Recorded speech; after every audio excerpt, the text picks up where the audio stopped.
Thank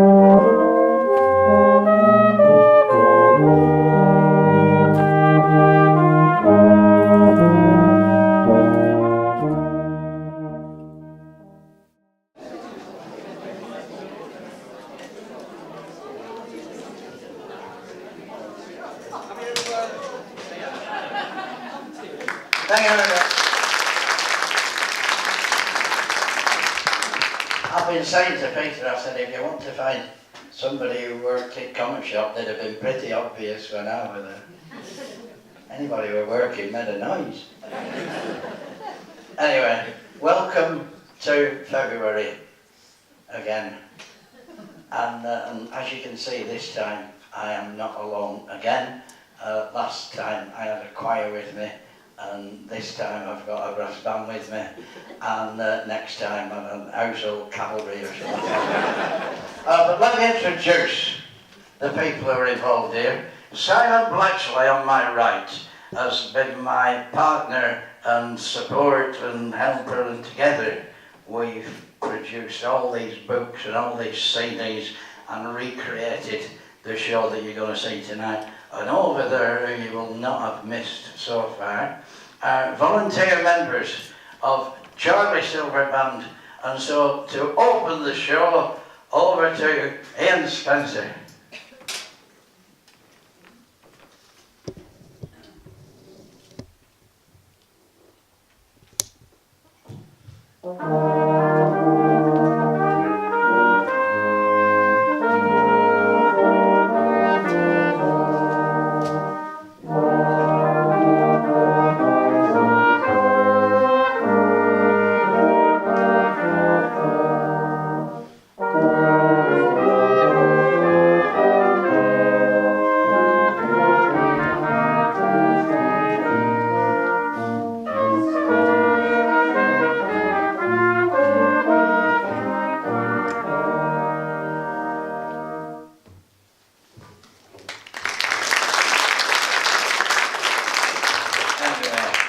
As you all know, I've been involved in collecting and researching Lancashire dialect songs and stories and poems for the last 40 odd years.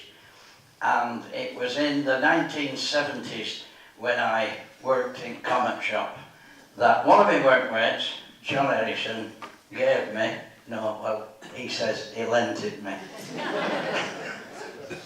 But he let me have this little book called Cracks from a Cobbler's Seat.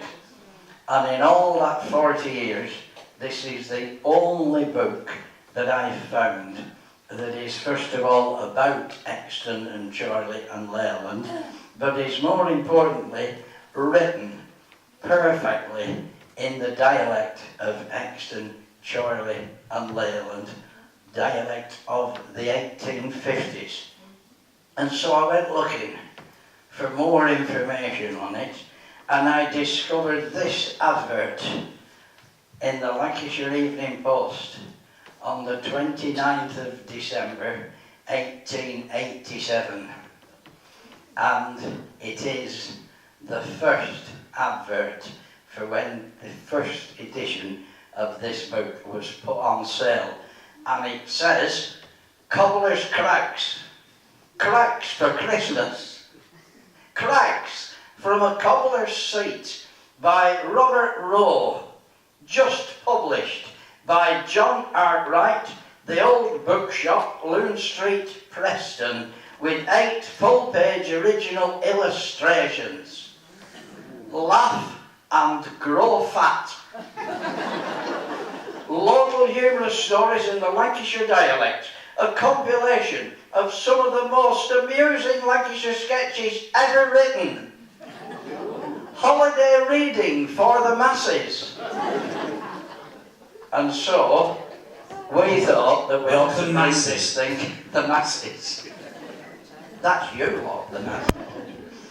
We thought we ought to bring this thing back together, so December 29th, just gone, was the 130th anniversary of this book being first published.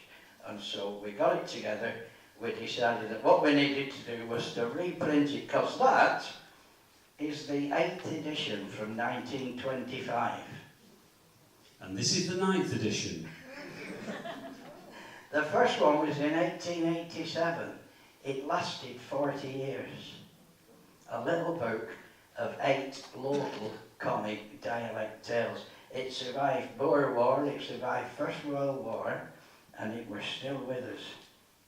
And probably the reason it was still with us is that Peter's been finding out that not only are the places mentioned in the stories real, but it's beginning to look like the people in them were real as well. And that folk of the time would know the people in these tales. So it's turned into a bit of a mystery for us. But as the only one that's written in Chorley dialect, it's ours. It's our living history. And so we decided to put this show together, and to add a little bit of Victorian flavour, I asked Charlie Silverband, would you like to come and play some tunes that were available 130 years ago? Because Charlie Silverband was available 130 years ago, although not with these exact musicians. But I fancy they might still have same trumpet.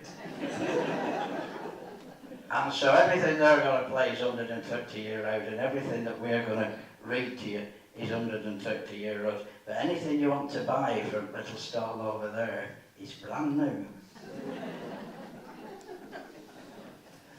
And so, Robert Rowe. The identity of Robert Rowe isn't really known for certain, but the most likely person is a shoemaker, or cobbler, who lived in Cleveland Street at Chorley at the time of the 1851 census.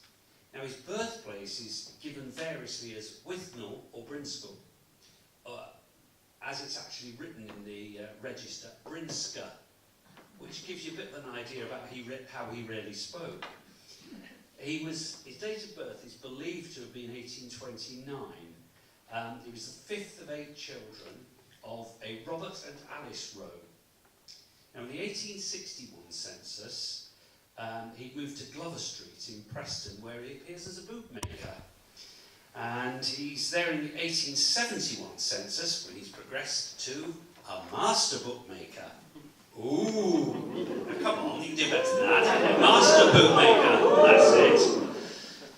Now, there's a record of a Robert Rowe who was married in Preston to Helen Gillard in the 3rd quarter of 1873. Now, she died, possibly of childbirth, in 1876. And in 1878, he married again, Alice Baines. And the 1881 census puts him and Alice and the child, who was the child of his first marriage, who was then age 5, again in Glover Street. But in the 1891 census, his wife Alice is described as a widow, so he's obviously died by this time. Now there is a record of a Robert Rowe who died in 1888, so that's the year following the publication of this book. He could have been ill in 1887, and it could have been that John Arkwright, who published the book, might have published it in order to raise funds for his treatment, because, as we know, in those days there was no NHS. Alternatively, he could have been known to have been dying, and maybe he did it. He had it published to provide funds for the widow after Robert had died. We don't really know for certain why it was published, but it does explain why Robert Rowe never published anything again if he only died a short time afterwards. So whatever the truth of Robert Rowe's life, in Cracks from a Cobbler's Seat, he's provided us with a humorous view of village life as it was lived in the middle of the last century. No, the last but 1 century, so I'm still in the 20th century. I haven't progressed yet. Most of the characters who've been traced all seem to have flourished in or before the 1850s. Robert would have been in his 20s at that time, which makes it reasonable as that would be when he probably decided to put these stories down. It was immensely popular, as Sid said. It's been reprinted time and again, 8 times, now 9. And the 8th edition was printed in 1825 by W.J. Sandyford of Chorley. And so we think this is the 9th. And the 9th edition has been printed by little A&J print room on Leyland. So it's a Leyland book now. Anyway, most of what goes on in these tales is all to do with life in Victorian Euxton. And to appreciate why they're funny and how it works, we need to go back to what life were like in 1850s. When it were dark, it were dark. It were black dark. It were pitch dark. You couldn't see a thing. You didn't know who were walking up to the side of the road. You didn't know who were in front of you. You were forever falling over things. People were tumbling into unmarked graves and tumbling over wheelbarrows and all sorts. And so most of the tales are complex routines involving people falling over other people and so on. And life in Euxton wasn't so bad except for the wheelwright lads. Now most of the trouble in the village seems to have come from the wheelwright lads, who were wheelwrights, which meant they built and repaired carts and wheelbarrows and odds and ends, and they did joinery and whatnot. And it also seems that they were coffin makers and undertakers. And so if you can imagine, don't imagine Dickens. Imagine sort of a Wild West town, where when there's a gunfight in the street, he comes out on his horse and cart with his tape measure and measures them up to make a coffin. And that seems to be where all trouble comes from. So here is chapter 1 of Cracks from a Cobbler's Seat. Living in a village is pleasant enough in summertime, particularly if it is beautifully situated with smiling orchards, trees laden with luscious fruit and myriads of wild flowers of every hue and shade, filling the air with rich perfume. All of this is charming and might give enjoyment to the veriest curmudgeon. But how great is the contrast of country life in winter, when everything looks cold and cheerless, when short days and long nights prevail.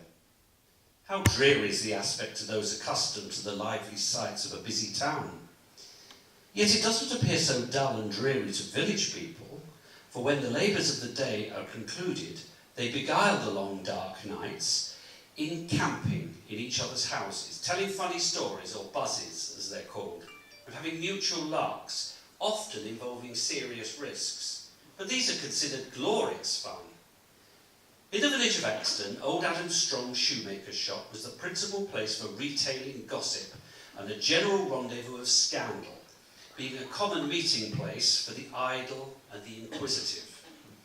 The namesake of our first parent being considered a great authority, or as some said, an old-fashioned Brid. Paying a visit to the village after a long absence, I called upon old Adam, who looked as hearty as ever and greeted me with, "Is that you? How go we on?" "Oh, first rate. How are you?" Never better, but once younger, as old Billy Paget Barber always says. What, is old Billy living yet? Yeah, aye. But he were well fling today, as 2 or 3 weeks in. He might war a deuce, silly old beggar. What's that, Adam? What's old Billy been up to? Well, you know, without crater is be his cell, it Nook just up Dover Lune. And what should without crack he do one night but come running that Lune in his shirt, shouting, "Murder! Police! As hard as ever he could." Everybody put their ears out at window thinking as somebody were getting killed. And there, out Billy popped up and says as his ass were full of robbers shooting his hens as he came back place. He'd only 2 though, and one of them were blind. So a lot of us get dressed, and we all went together to Artie's house, some with porkers, and some with big bows, and out Billy crept in like a drowned rat, for he'd no done but his shirt, and it had but a very short tail. And he said, as he jumped out at back room window and let it rain tub, for he thought as they were going to blow his head off. When we get there, we all stood hearkening, knowing as being bowed enough to look through the window, but one kept creeping aback at t'other, and one of them said, Adam, wouldn't it be best to get the ladder and go into the back window? That can go in this wedge yet. Does they think I'm going to be popped off? Well, just after that, Olde Wilson, constable, come up and said as he'd go in, if we'd all follow him. So we said we would. And we all agreed to stick out of one another for safety. Those as were last, shoving postons afore them. Olde Wilson then pressed his door on and hearkened a bit. Chaps, he says, I can hear someone upstairs, I'll go and collar them. Well, he'd no sooner getting up than he were heard to say, what are you all doing here? And t'other said, I'm after you. And then there were such a row started, Olde Wilson shouting for a light, saying as he'd getting him down. So Olde Billy put his breeches on and took a candle upstairs and popped it in chap's face. He'd no sooner seen who he'd wore than he said to Olde Wilson, well, I'll go to Ecky if it isn't Abram Todd. Don't throttle him, he can't be a robber, he come with us. I'm not getting in it front. So Olde Wilson left us. And Abram kept up, stirring like a pouted cat, waving his throat squeezed, and he says, I say, next time I collars anybody, don't they stick their fingers in the throat as I just don't mind. They've been clear of a burying. Now lads, shut your mouths. Let's see where they are, says Olde Wilson. I can hardly shut mine, since that's throttled me, said Abram. So they looked all round the aisle, keeping wheel at back at policemen, till they hit at back place, as used to be a waving shop, when all at once Olde Billy sung out, punch me, chaps. Punch me up and down, to think as I should make such a great fool of myself on you. Can't you see what it is, chaps?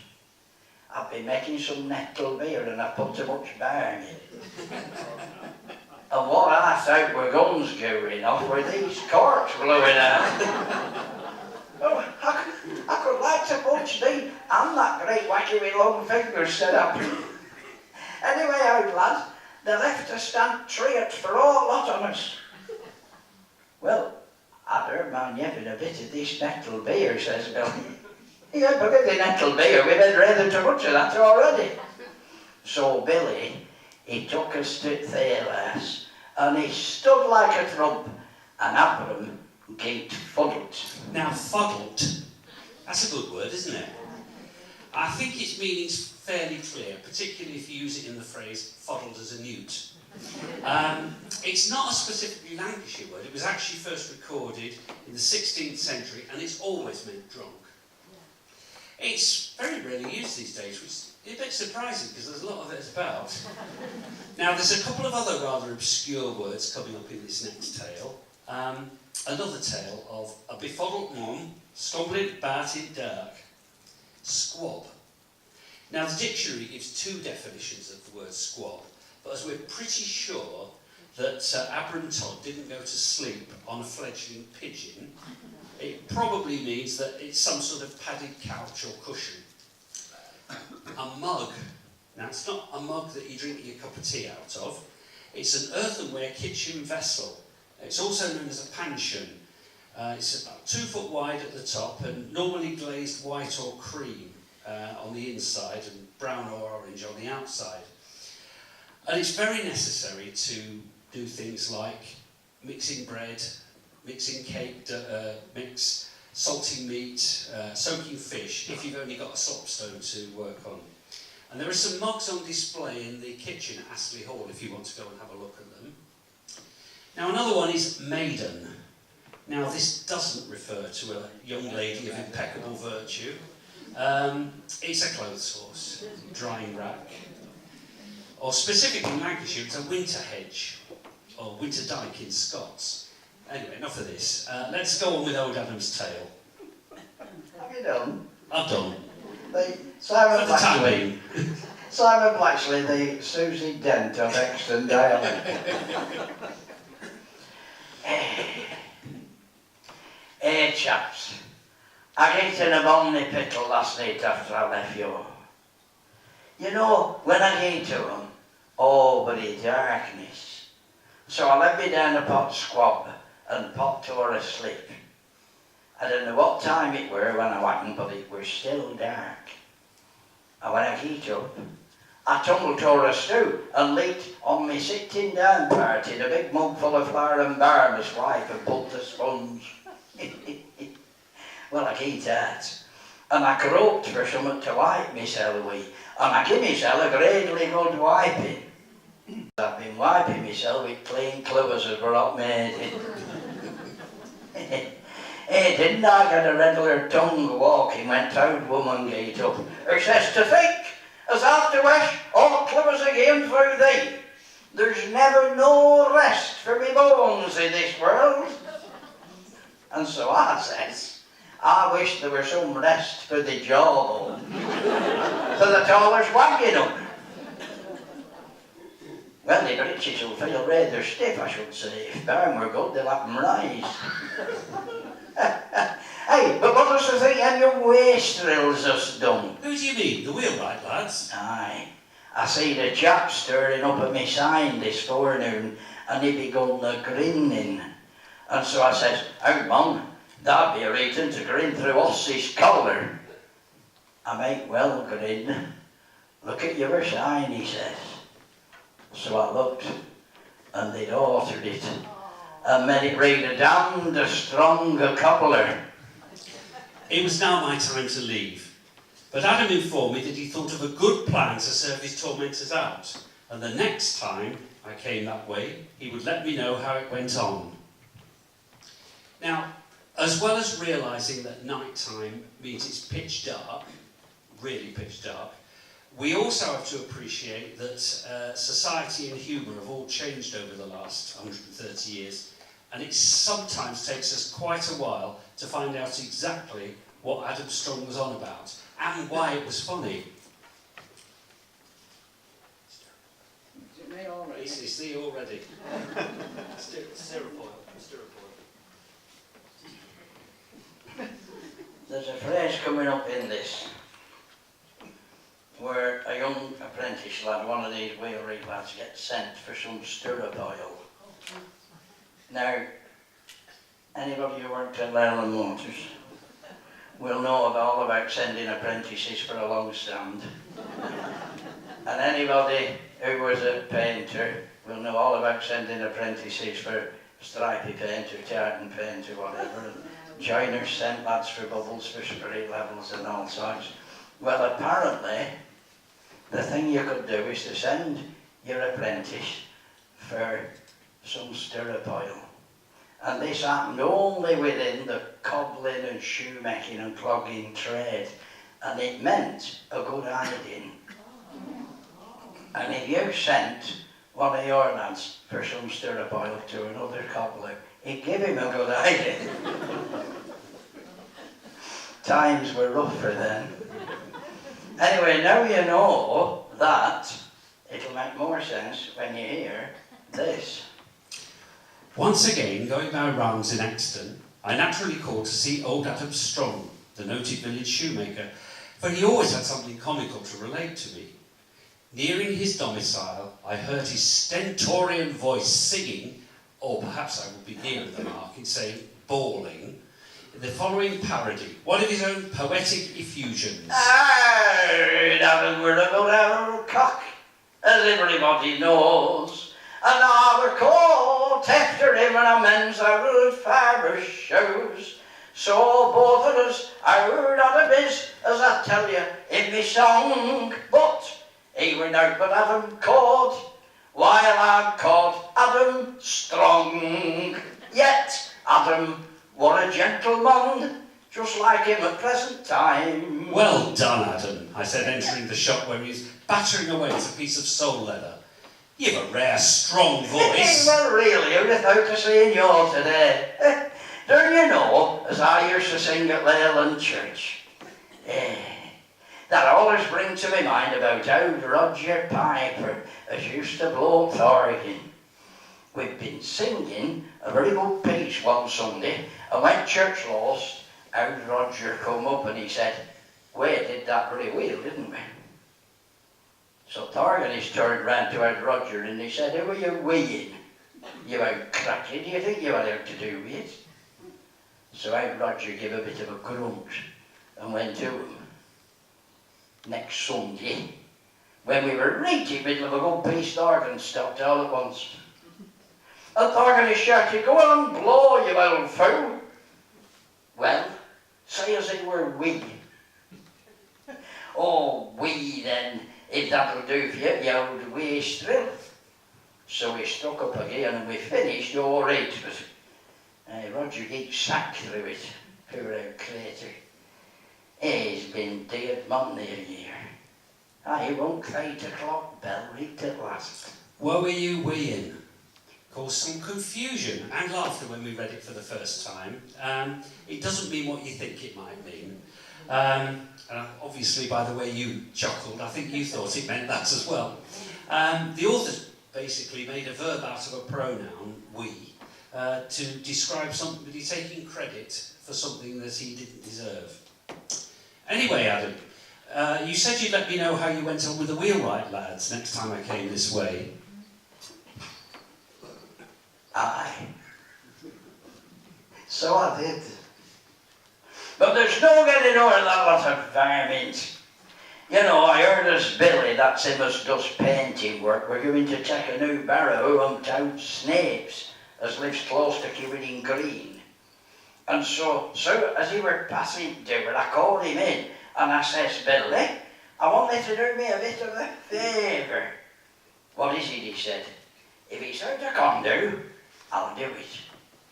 "And are you into Civic Green, I suppose?" "Aye, I am." "Well, there knows old Jemmy Baines, shoemaker, as lives at corner at Lune." "Aye, I do. Very well." "Well, I want thee to take this bottle and ask him to let have some stirrup oil, and tell him to give thee a good sewer. I'll have feel weight on it, but never mind, I'll do something for thee sometime." "Oh, it's all right, I'll get it, you'll see." And off he started with his new barrow. Now I couldn't have sent him to a better chap, for I knew as it'll just suit out Jemmy to wear him his hide, and so it did. For thou lad happened to be a greatly good fettle for it. He says to Bill, "A sup of stirrup oil thou wants, and a good sup." Well, with that, old Jemmy clutched his stirrup and he gave him a right down good leathering, following him down low and shouting after him to go again and let him have some more any time for nought.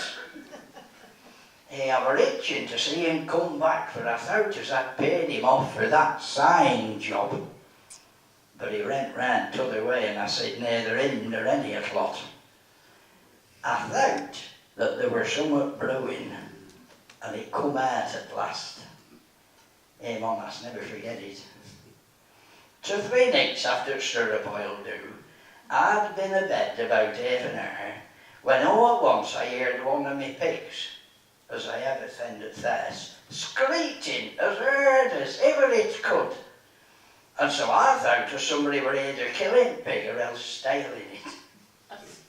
And I jumped out of bed and I run downstairs in my barefoot feet as fast as I could. I opened the door and run out. But I were bonny and fain to get back again. You know what those prickly things is as they come from the top of thorn hedges? Yes. Well, they're about a donkey cart all spread the forward door. And I run right in my barefoot feet in the middle of it. He had a bonny job to get out, and it took me well the whole night to poke thorns out of my feet, and they festered many a day after. It were them young rascals as pulled pig's ears and made it strike just to get me among prickles. I knew as I could come off Leyland if I bothered with him again, so I've done with him. See ya. There's Abram going past. Young one's always getting his some marlick or other. What's Abram's last adventure? He belongs to a club at Leyland.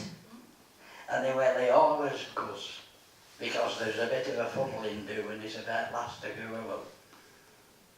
So one night, he took across churchyard so as to cut a bit off. There were a new big gravy road, and Abram, being rather muddled, tumbled right into it. It happened as he didn't hurt himself, but it like dazed him a bit. His next move were to get out, but he couldn't manage that job. So he thought he might as well have a nap till daylight, and then somebody would be coming as could have and give him a bit of a lift. Well, he hadn't been in so long, before he heard somebody coming. And in less than a crack, another chap come tumbling down into the grave. Hey, dearie me, where am I, says this newcomer, and tried to get out. But like Abram, he couldn't manage the job.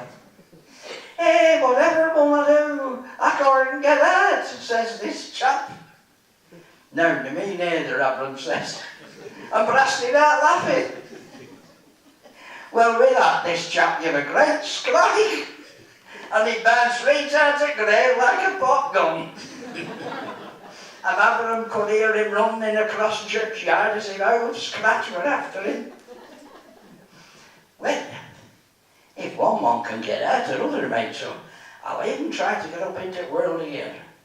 So Abram to his sets in, he punched his toe into one side and then into the other, and with a bit of hard work, he got to the top. Now, for all that the wheelwright lads are fond of a bit of a marlock, for anyone not from Lancashire, that's a joke or a trick or, confusingly, sometimes a party. There are a few that can beat Abram Todd and his pals Dick Clapthung and Todger in playing tricks, as we hear in this tale that concludes chapter 2. So he turns into Lune, because he thought if he went across fields he'd get into even more lumber. He hadn't get so far, for he could hear a noise like us trampling a bit before him. But it turned out to be Dick Clapthung and Todger. Dick's cloaks had iron corkers round sides and just sounded like us when he were walking up stones. Hello, Abram, is that thee, says Dick. Hey, it's what's left of me. Why, where's the been? I have been following Farrington's hunting hounds all day, and I tucked her asleep in a field. For hunting in these iron clogs is no joke. I'm as dry as a lime brunner's clog. So they're just long as we wanted, for I know as they'll stand treat for us when we get to old Dan's. Abram said nowt for a while, till he getting on a bit when he stopped and he says, well, chaps, I haven't halfpenny in me pocket, but I've without me of a mank for getting a quart. They're just one for us, Dick says. Let's know this dodge. Well, that knows it's very dark. So a bit before we get to Old Dan's, we man all start running. And they will act like us, blazing away with them clogs or paving stones like a stallion afore it fast. But they will keep out of sight. I'll do all the rest. So away they went. And Dick begun the caper, he knocked pavement like a 4-year-old and made a blaze again while Abram went to the door and shouted, Lord, bring us a quart of ale, whoa, stand still, Wilson, bring it as soon as you can, my horse is rather rough. So Dick kept plunging away up pavement, and Abram kept shouting, way us, whoa, stand still, Wilson. And landlord were bringing court and a lead to the door. And Abram said, for goodness sake, take that candle in. They'll flick me horse worse than ever and make it take bogger time. So landlord left court and took Leeds in, and 3 of them sucked off in. And Avram says, "Now then, Dick, fire away with these logs." And when landlord comes back and I'm giving him jug, dart off as if they had operator under the till. So when Abram were pretending to feel in his pocket for brass to pay, Dick clumped it off as hard as ever he could, and Abram said, "By George, it's off." And then he set off running after Dick, shouting, "Way, way!" And he left landlord standing at public house door with empty jug, saying, "Oh, poor feller, he's lost his horse for me." But Abram soon overtook Dick, and Todger come running up soon after, and they'd a greatly good laugh at having done Dan so nicely out of the court of ale. Somebody told Dan day after how it'd been done, and he had a jolly good laugh, and said as they deserved court as they'd done it so well. Now it was now my train time, so I bid Adam good day, really amused with his humorous account of this practical joke, and in answer to his interrogation, "Ah, you'll have me calling to see us again." I promised to call next time I was in Euxton.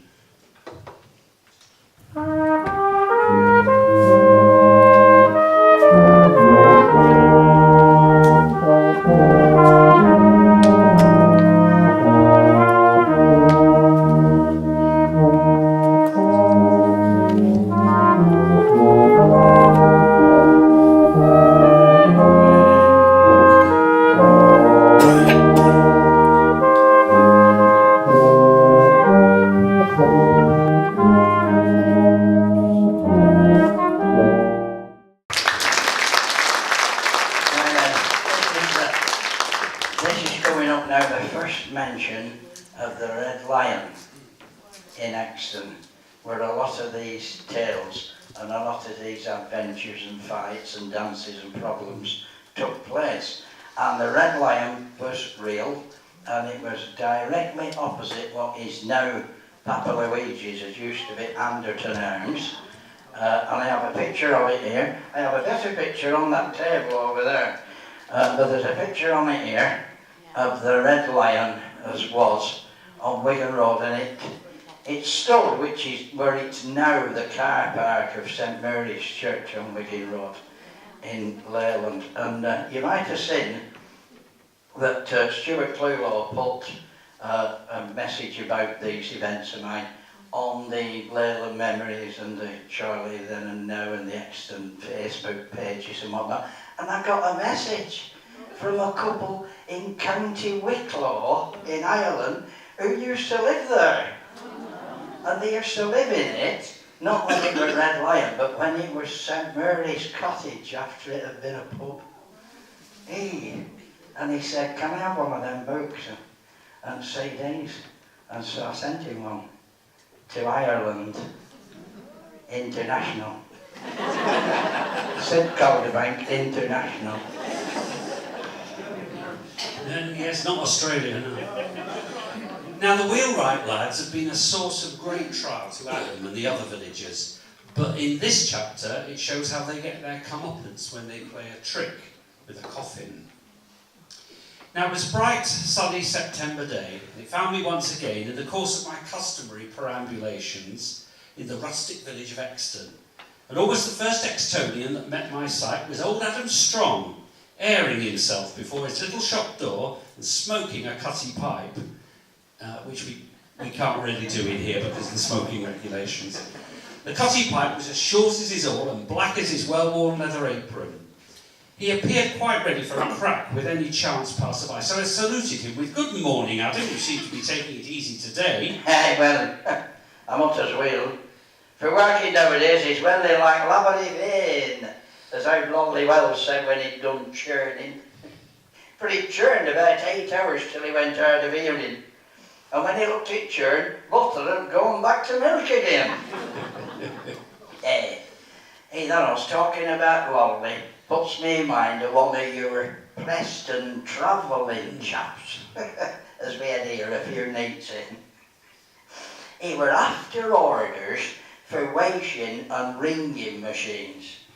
Those newfangled things to save lazy bones. folk at Red Lion ordered one, and out Jackie Walmsley another. And so chap said, as he'd pay for glasses all round, and he'd just met right lot for a job. Didn't they praise him up? He's the smartest chap as I've seen in a long time, Abraham Todd said, winking at Dick Clapthung. I's now tells, he's a regular cockalorum, says Dick. It just suited this chap, and he treated until they get welly fuddled. And at last, this chap says, well mates, I'm on be off, for after court a place at this side of Leyland, and I have to go across fields, and it's darkish. When Abram heard him say, as he were going field road, he went to the kitchen, and he said, as he'd give this swell a good frightening if they'd lend him a white sheet. So they lent him one, and he bundled it up, and then took a crosscut so as he'd be a field or two of forward chap, and then squat down in ditch, and rise up like a ghost just as they were coming up. Hey, we were talking about how Lolly Wells had started. There were him and his brothers lived at out thatched cottage going up Field Road to Leyland. They both catch fever. And out Lolly turned up his toes, but Peter did better. So it just happened to be this night when two of them wheelwright lads were taking down creatures coughing to him. So when they get in a field or two up road, they put coughing down to rest a bit, and as it were moonlight, Billy said, just unloose rope and let's carry down it ditch, for I can hear somebody coming and we'll frighten his wits out. Well, it happened to be this Preston chap, and when he ate a yard or two off coughing, he made a full stop and stirred like a throttled monkey. Lads pulled up, and when chaps hit coughing going along with nobody near it, he gave a great howl, and he set off back like flying clogger. Abram were at next field farther on, and when he heard strike, he come running to see what we're to do. And when he see coughing stirred, his ears stood up and all. He dropped ghost sheet, and he bounced through edge, and he run for his life back to Red Lion with a face as white as chalk. So you see, frightener get frightened. And that's for Preston chap, well I don't know what become of him. Hey, it did suit them young wheelwright beggars. They laughed all the way to Old Lolly's. And when they get there, they found nobody but Old Betty. That woman has kept fast. Lads her says, you'll have to take it upstairs and help me to put him in.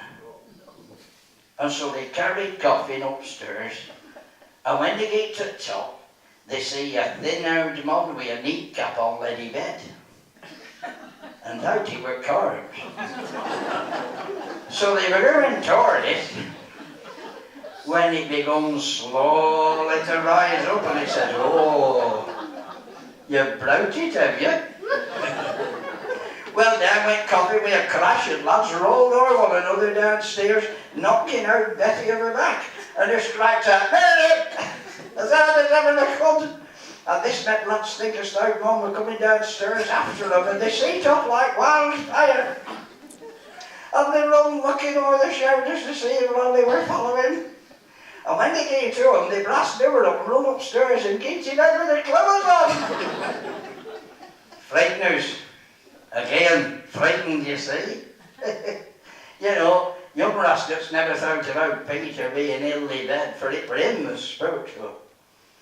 Outlaw they were laid quiet enough in back room for that crater.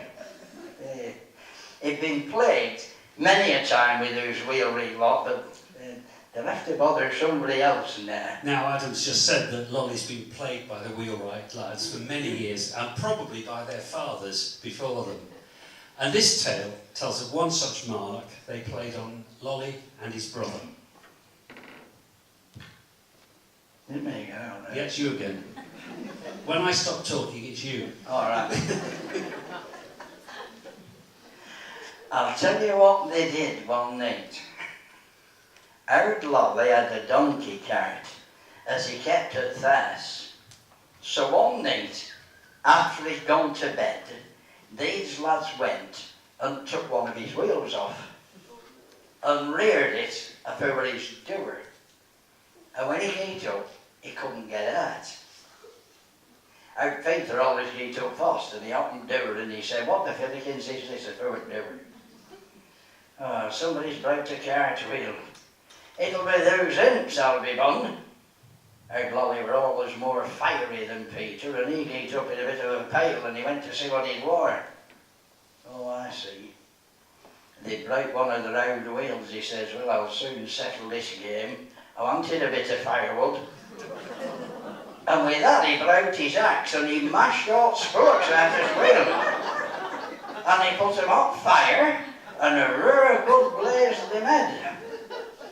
So when it come daylight, our Lolly went to look for his jackass, and first thing as he see were his cart, bad one wheel. "Certainly, it can't be my wheel as I've brunt." But it were. And he went to wheel race and he kicked up such a row as they had to put him on a new wheel to quieten him. And hitherto after, our Lolly were going for some swill for his pig. And he said to Peter P, "Just keep the eye on cart, for there's yon imps about scrat about and there's no telling what they won't do." "All right," said Peter, "I'll wheel cart if I were doer. It'll take a sharp chap to touch it by me either see and her ear, you know." Well, these young whelps heard that, and as soon as Lolly were gone, they pulled the shoon off and they crept up to the cart. And one of them got out its shafts, and one out of either wheel, and they carried it away down Lune. While Peter were quietly smoking his pipe at fire. They run in it ditch, and they left shafts sticking out o'er pad. When Lolly were coming back, he fell right o'er shafts and shed all his swill. Gathering his head up, he says, "This is a nice place to lay a cart. It'll be that drunken todger's work. Too lazy to put it in right place, making for it when they break their necks." Well, he went to him in a bonny pail, and just before he went to bed, Peter missed cart, and he asked Lolly where he'd war.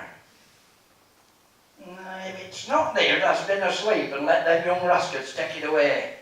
I'll bet me Sunday shirt to hayseed as yawns it as I've cracked me shins over that Lune." Adam for some time had all the talk to himself, but just as he got to this part of his narrative, a large sod, hurled by some unseen hand, bespat at his face and sent his short pipe whirling into the far distance. And clearing his mouth with a splutter, he exclaimed, that were a good aim.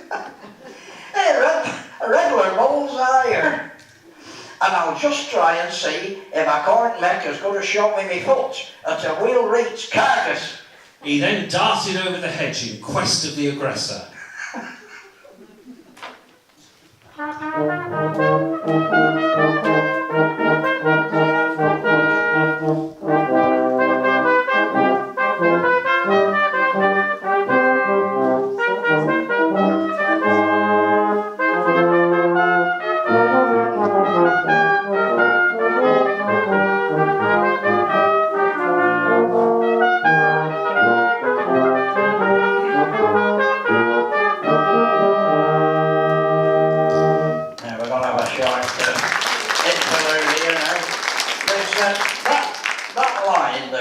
And he darted over the hedge in quest of the aggressor.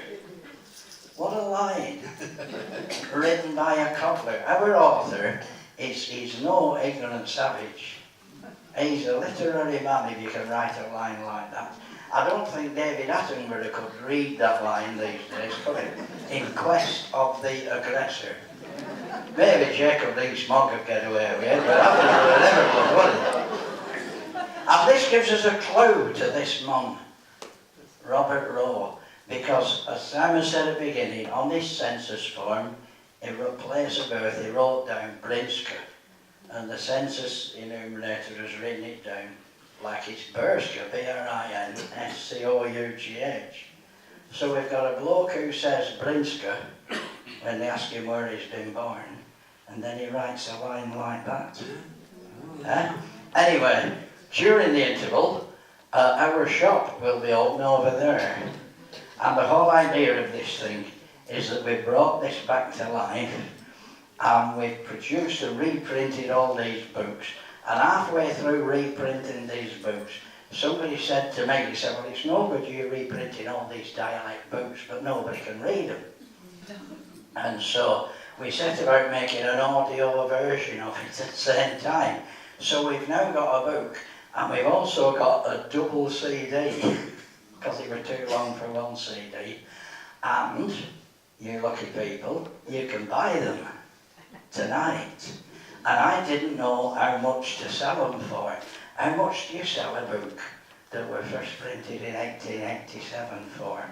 And then I got inspiration, because it was advertised in Lancashire Evening Post. And the Lancashire Evening Post then were Hackney, and the book were a tanner. And I thought, so I went to the paper shop, and Lancashire Evening Post is now 75 or 80 pence. And so book should be 9 or 10 quid. And it is. So it hasn't gone up in 130 years relative to Lancashire Evening Post. Books a tenner, and CDs a tenner, but if you buy them both tonight, they're 15 quid for a pair. And later on, we'll be reading the whole of the final chapter, so if you buy one in interval, you can play that party game on last verse, read it through it with me, and see just how many mistakes I'm making. Have a brew.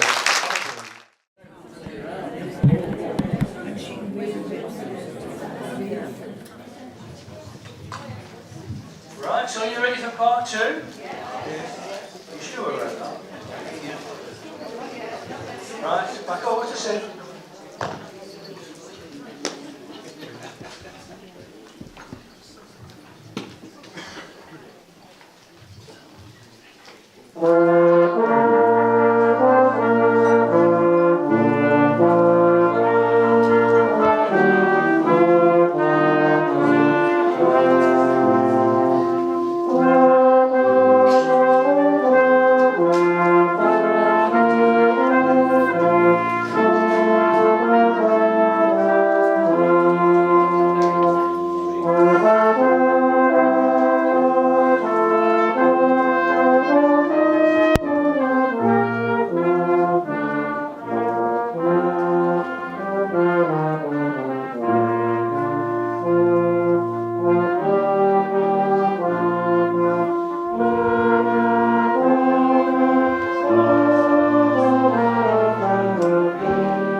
Hang on a minute. I forgot to tell you that you know that mathematician's joke that says that were Bill Gates to walk into this room now, on average, we'd all be millionaires. Well, the man who is bringing the average age down in here tonight is Zach up there with his camera. Because he's come up from Manchester to film us and the backs of your heads for a documentary that he's planning to put together at some time. I don't know whether we'll all live long enough to see it, about Lancashire's folk music and song and dialect and things like that. So if you're here with somebody you shouldn't be with, just sit a bit apart. Now he tells you. Right, now welcome back. We're going to carry on with some more readings. We're going to read chapter 4, and we're going going to read edited highlights of 5, 6 and 7, because if we read the whole of them, we'd still be here at 1 o'clock in the morning. And I don't think the council will be too pleased about that. And then we're going to finish with chapter 8. At the commencement of these cracks, it was attempted to describe how beautiful the countryside appeared in summertime. The scene is now changed, the end of the year is approaching. How dreary the country looks in December. Nothing but barrenness meets the eye. Naked trees and falling leaves are in abundance. Even the very poultry look forlorn, and one is forcibly reminded of the approach of Christmas by occasionally seeing a flock of fat geese near the margin of a pond, unconscious of their near approaching fate. Holly trees are now looking their best, with bright red berries that help so much to adorn festive halls at Christmas. Such was the time of year when I paid my next visit to old Adam Strong, who greeted me in the old country style. Well, I were but thinking about you all today. Let me see. Last time you were here, we went out to eat a bull's ear with that wheat salt. It was. How did you go on? Go on. I always come off lighter with that lot. You see me after him round corner at Barnwell. He popped into Shippen. We were a young thing between a cow and a calf and getting lost. And with him running in, he made it bolt out, just as I get to do her. And it run with it here, slap bang in my stomach, and sent me head over heels into a clap of cow churn. So I get both a bull's ear and an effort's header into bargain. I don't think we need to inquire too closely into the meaning of a clap of car churn. I think it's fairly obvious what it...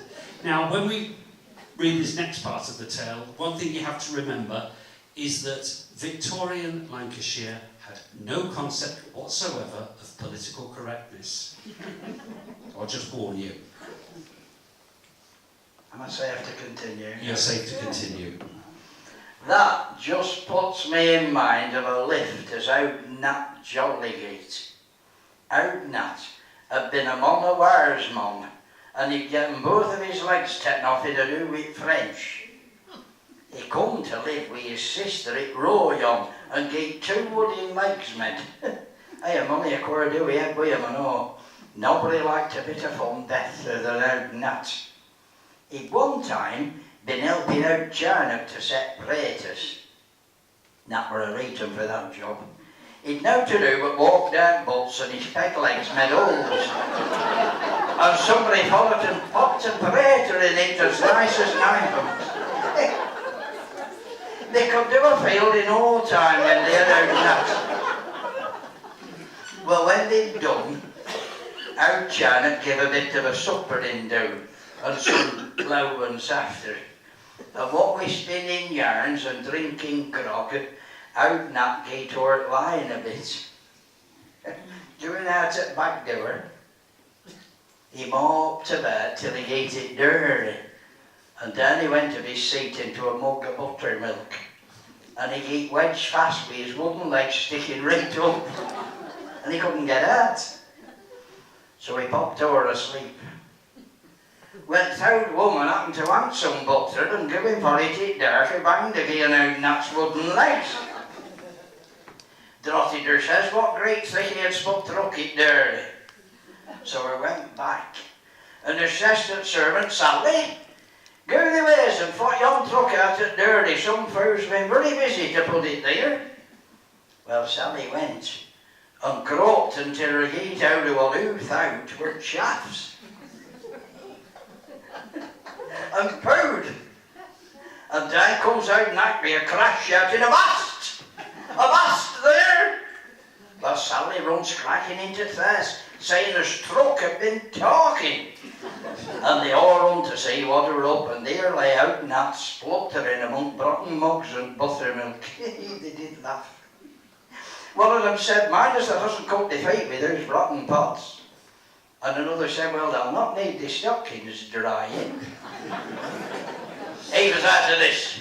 Dirt stumbling in like a lot of porpoise pigs at a feller in distress. And so they ate him up. and they told him off of him taking care, as he didn't trade all the corn. So, another thing, the opening of chapter 5 gives us a great description of a night in the upstairs club room at the Red Lion.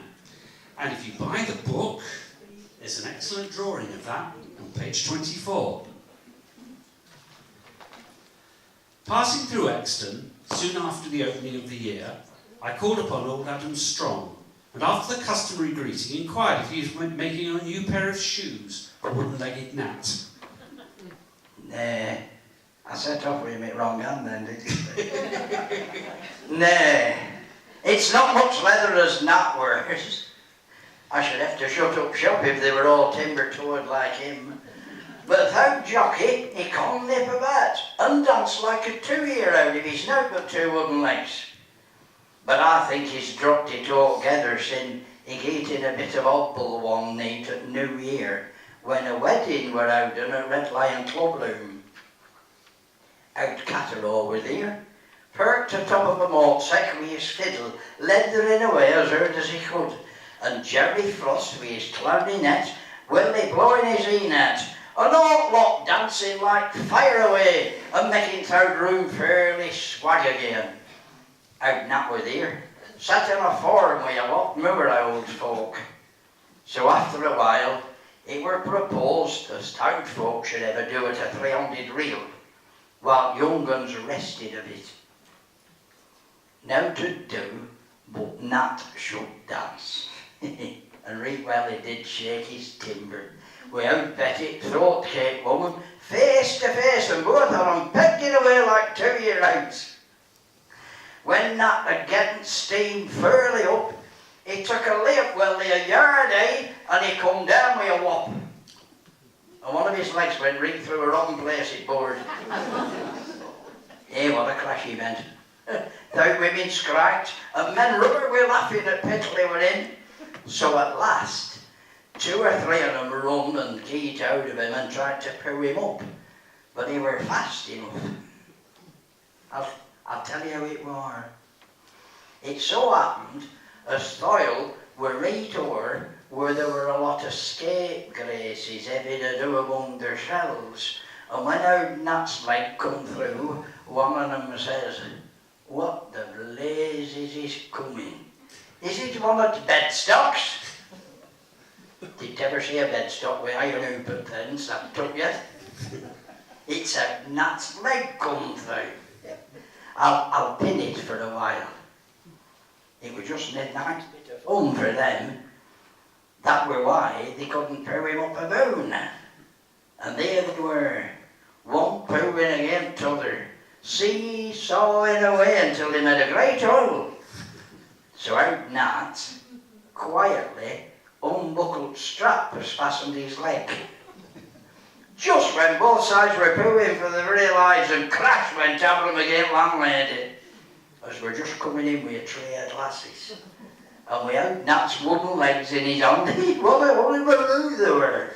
Now, anyone who saw the write-up in December in the Chorley and Leyland Guardian will have heard of the story which they picked on, which is the story of a horse with a barrel on his head.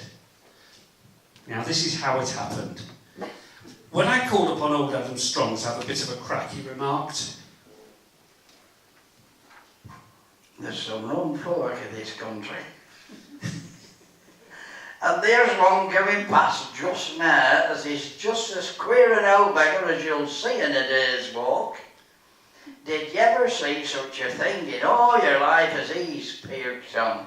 "Yeah, they certainly are a queer pair. Who are they?" "It's out Tup and his Galloway, as he calls it. They call him Tup because he once broke a chimney jaw with his head in a beer shop in Pincock.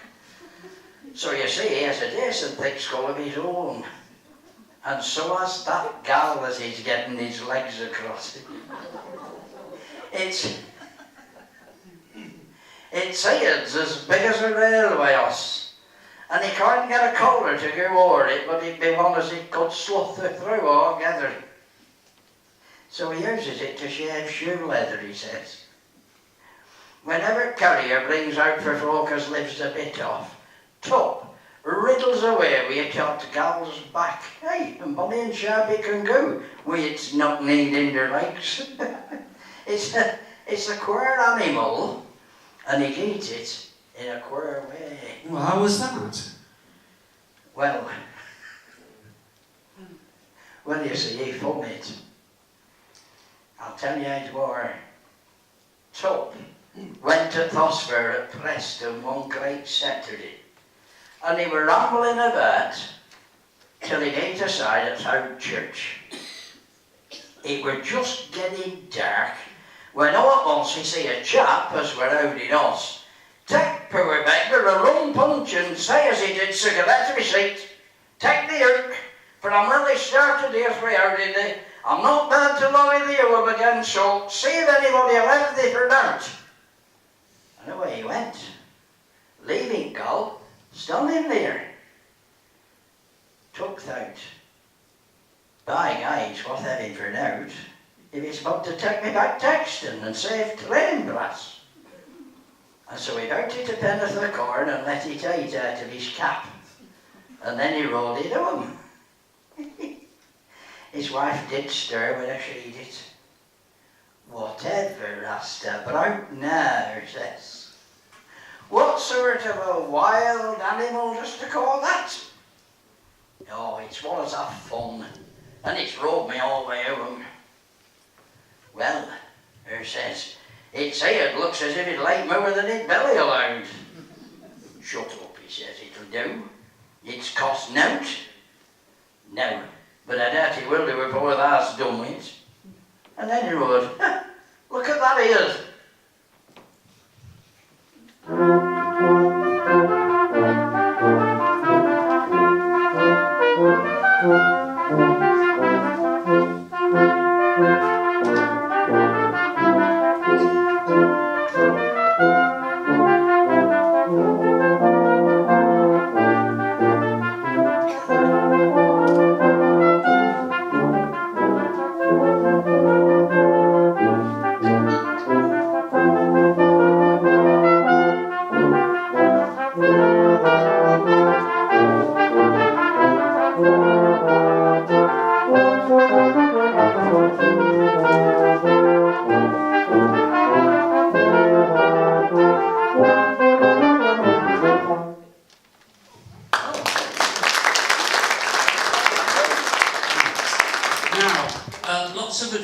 Before Tup and Buttercup, which is what he calls his Galloway.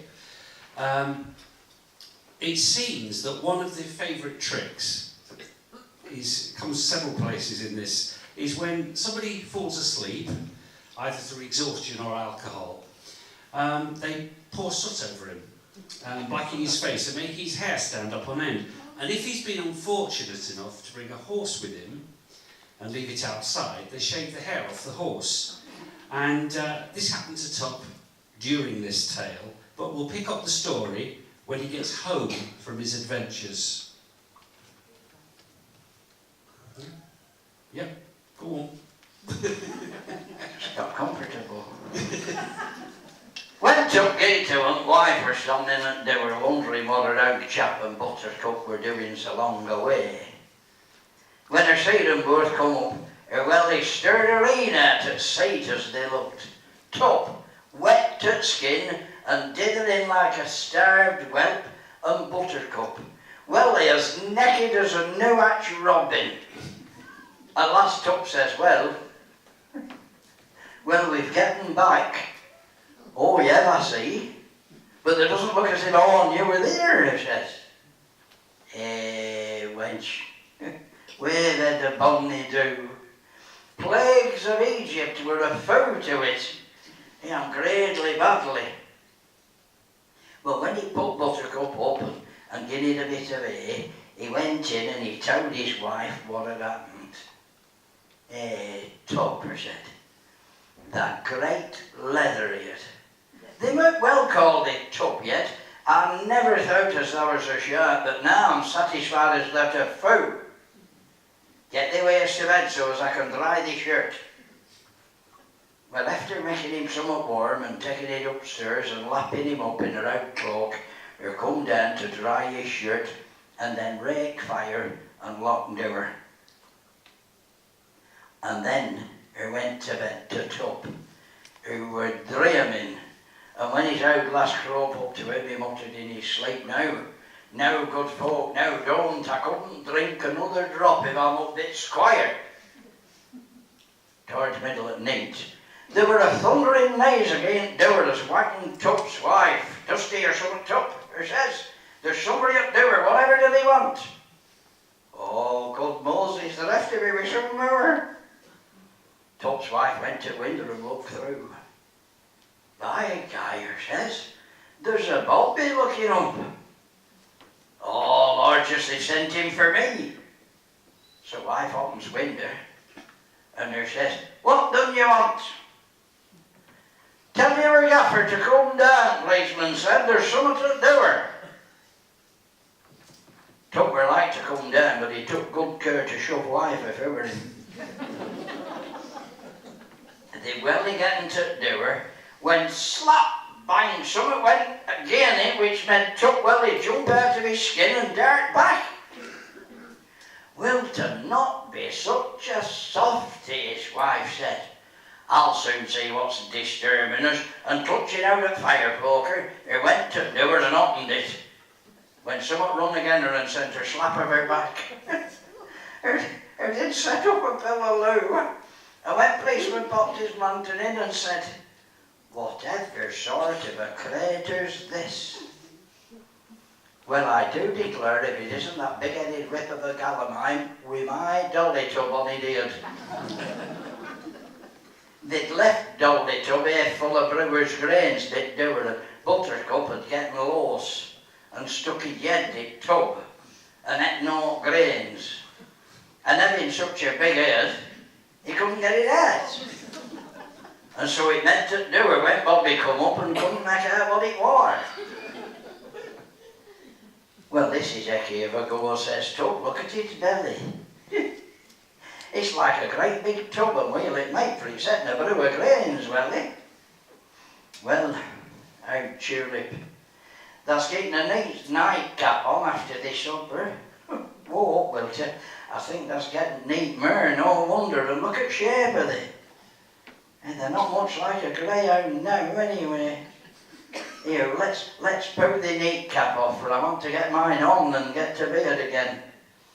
So Tuck pulled, but it were fast, and he says, the tub's too little, and thy head's too big.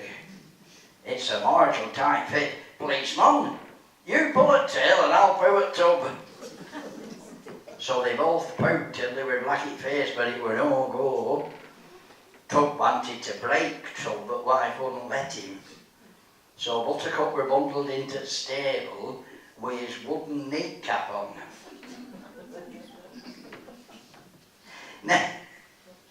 Next morning, Tub set off to Chorley to get Tub taken off, and folk did stir to see Buttercup with his headdress on. Some asked him if he'd getting a gallon tea show or a washing machine as worked by horsepower. After a deal of bullocking, he hit at far end where Buttercup's cap were knocked off and he stood stirring like a new catched hare. "Mind out, mate, as I doesn't catch out now being out the cap. I'll put thee into a stable while I get a gill or two myself, for that dose I ate yesterday doesn't agree with me innards so well." Well, having had 2 or 3 gills, Tub rambled about until he met Dick Clapthung, and they gilled it till it gave welly dark. Going home with gal, they thought as they wet their whistles at Parker's Arms as it were last alehouse as they come to. When they come out, they missed Buttercup. It were nowhere to be seen. Clapthung scratched his head and says, "I'll bet me clogs to a pint as it's home if I were now. It's more sense than us. I'd rigged that Buttercup's a sensible creature, and we're not offended as we didn't actually think to have a drain with us." Well, away they went, but they couldn't find gal when they ate to 'em. So they made it up to go back to Chorley at morning and have other look. As they went, gal were nowhere to be seen on the road, and when they get into town, they wandered into the marketplace, where there were a wild bear show. And a man shouted, walk up, and look at a real wonder, not to be seen in any other exhibition travelling.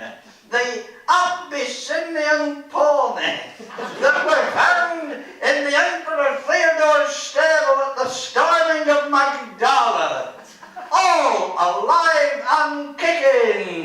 They only want to be seen in this country.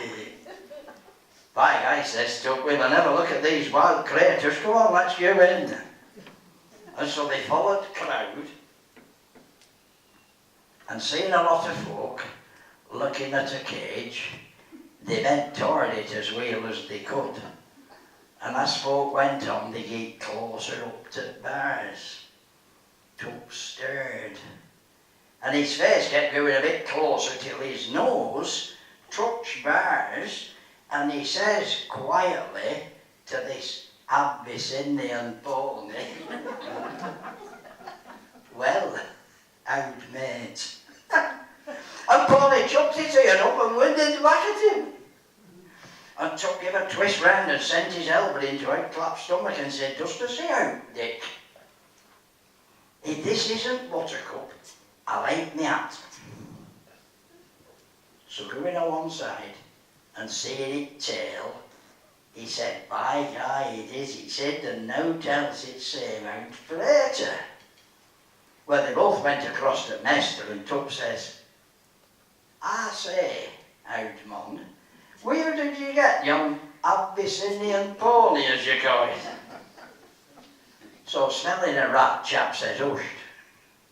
Send out his ears.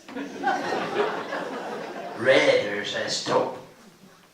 Well, we picked it up last night at Robert, and we thought it'd be a good thing to pass off in this town, as they look such green uns. But if you'll send out and let us have it till 11 o'clock, I'll give you 5 shillings. Agreed on, says Tuck, and Mon stuck up 5 bob. And they went back to Tanker till it gate 11 o'clock, and then fetched Buttercup, and Tuck striding across it back, seat off Owen. Dick following after as well as his clogs had let him, and many a good laugh they had at thoughts of Buttercup being short in a wild bear show.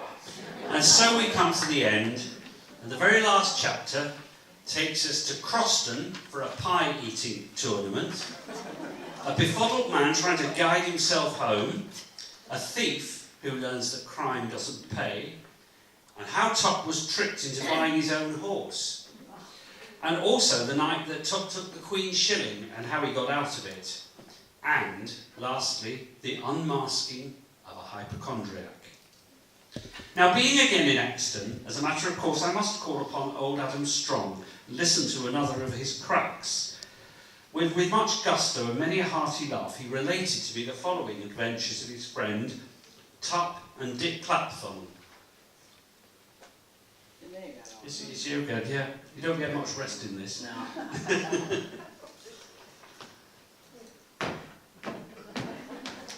You know old Jackie Walmsley? Well, he went to a ploughing match at Croston, and when all were over, they dropped him Wiltshire to have a feed. One at ploughmen, being such a good twist at eating, landlord says to old Jackie, you have nobody in your country as can come up to yon man for tucking it in. Well, it does seem to have a mighty good twist, said old Jackie, but I rather think as we have one as can bang him. With that, landlord took him up, and they made a match to come off Monday after when it had been cattle fair. So when Jackie gave to him, he went to old Dick Clapthorne's and asked him if he'd go. Go? Says Dick. Will a duck swim? Why, Mum, I'll be fed to go. and I'll not disgrace my country in either. I'll come away with flying colours. So Jackie left him, telling him as he would train and get a good tift. Dick brast out laughing and said, "Did you ever know me how to tift? I've many a time been in too good training when cupboards had little in it insides." When day come, when Dick had to go to match, and he seeked off by himself for how Jackie had gone on his tip neat of her. When Dick got to Croston, he see a crowd of men standing before a wheat sheaf doer, and one of them said, "This is him." And a very likely bred he looks too. Aye, I doubt it'll be a tight do, we out throstle, says another. And when time come, they all went to club room, and there were all rook of pork pies about size of Dick's clog heels. "Before we start," says Dick, "will you let me eat 2 or 3 just to get me through it, if "Oh, aye," says landlord, "have as money as the likes," thinking as it'll fill Dick up a bit to make him lies. Well, Dick chucked 2 or 3 into his mouth, and they went down like parched peas, and he says, "Now then, bring them all in and let's get started." "Bring what in?" says landlord. "Why, the pies, to be sure. You don't mean to say as they're all here, don't you? These 2 or 3 are not even hardly worth beginning on." What a laugh they were at room, and out Throstle sneaked off, as if he were fairly frightened. And landlord said, "Well, we're greatly licked this time, I will say, so I'll take these pies back." "You what?" says Dick.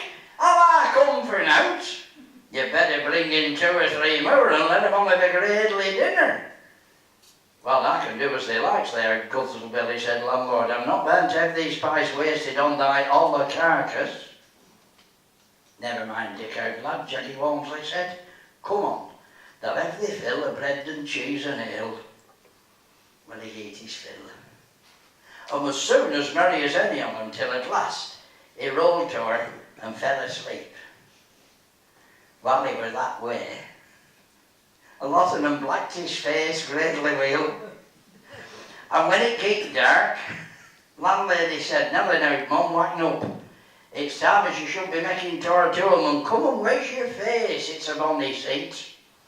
"Oh, never mind me face," says Dick. So away he went tour to 'em, jogging as well as he could.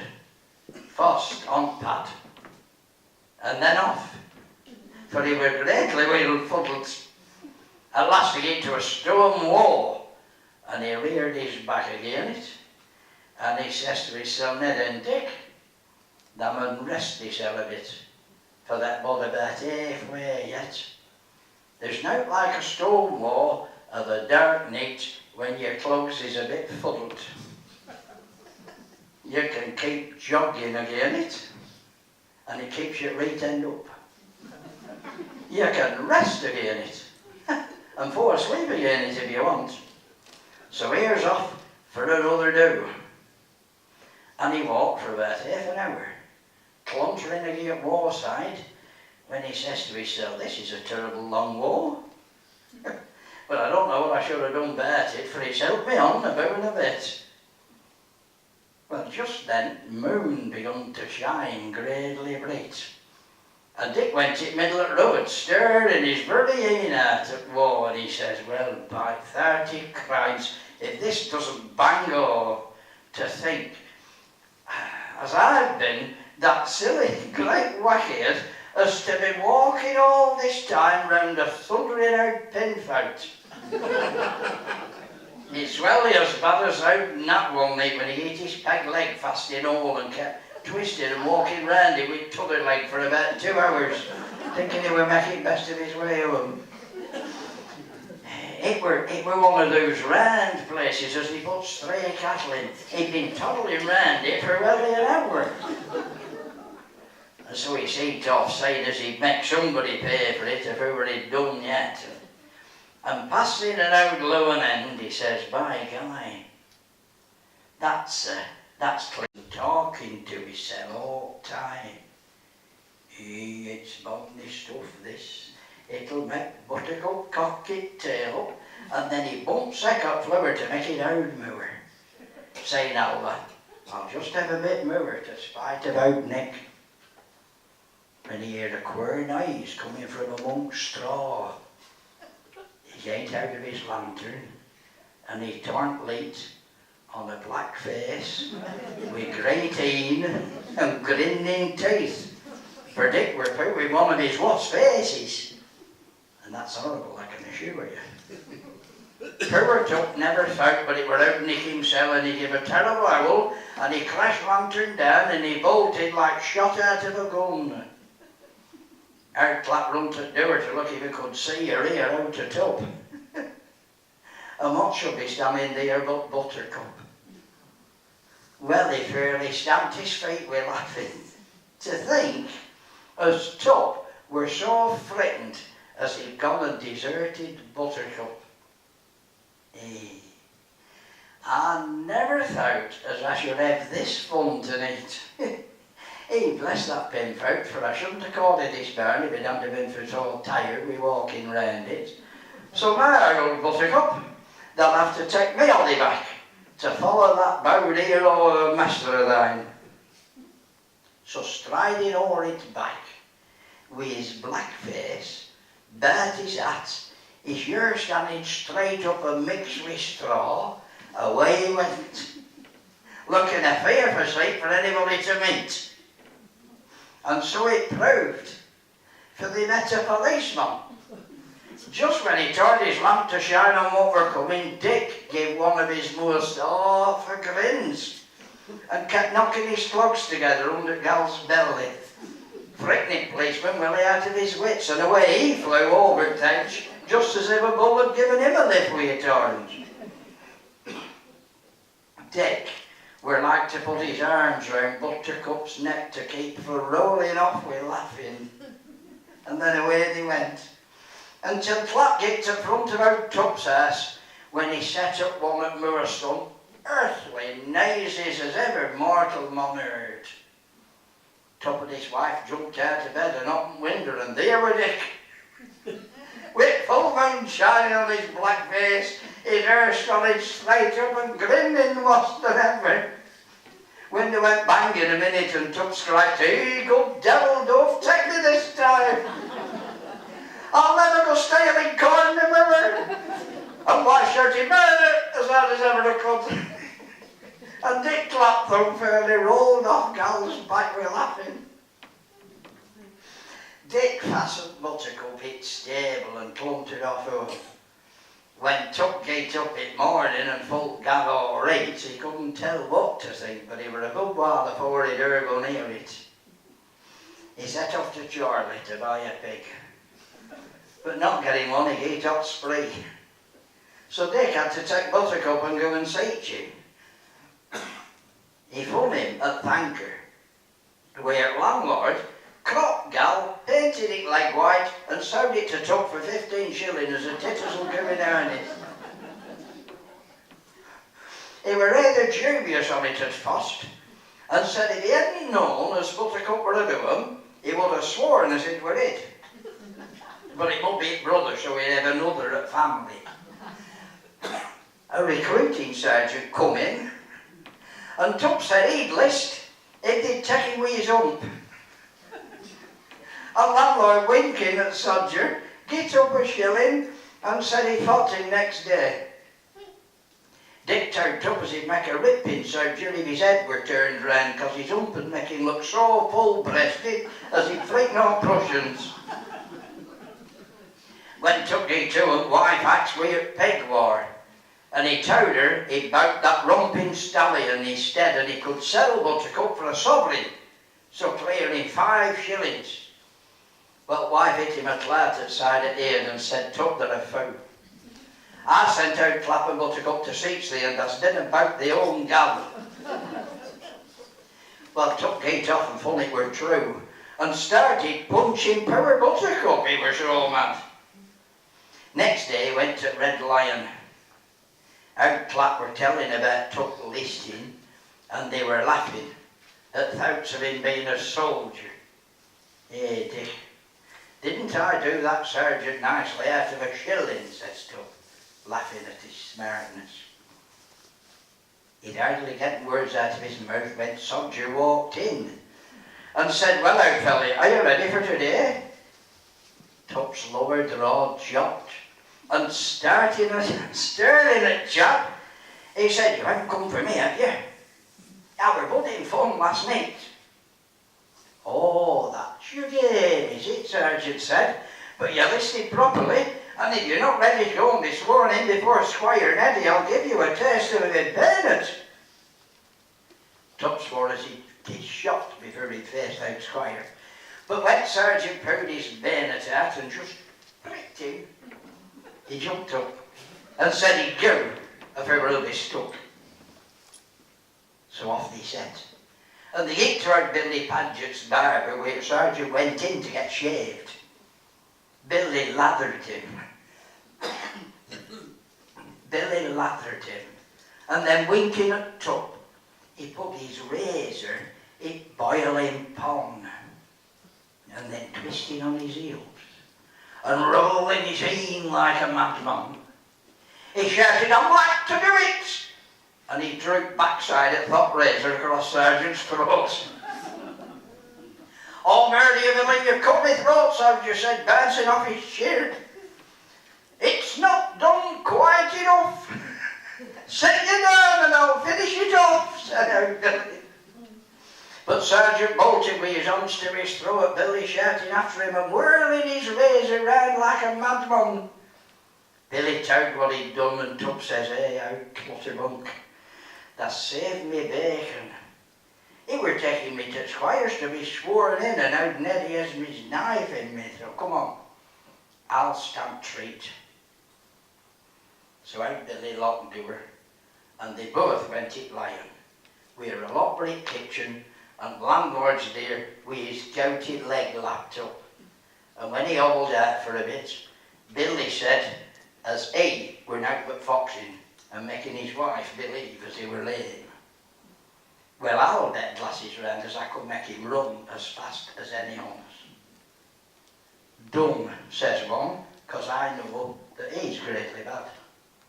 Well, landlord come back in and Billy slipped out, and when he come back he wagged a paper parcel off table saying "Bugger gunpowder." Wife'll not have with it twice, and I don't know whatever to do with it. "For goodness sakes, keep it from fire," landlord says, lifting his gammy leg up.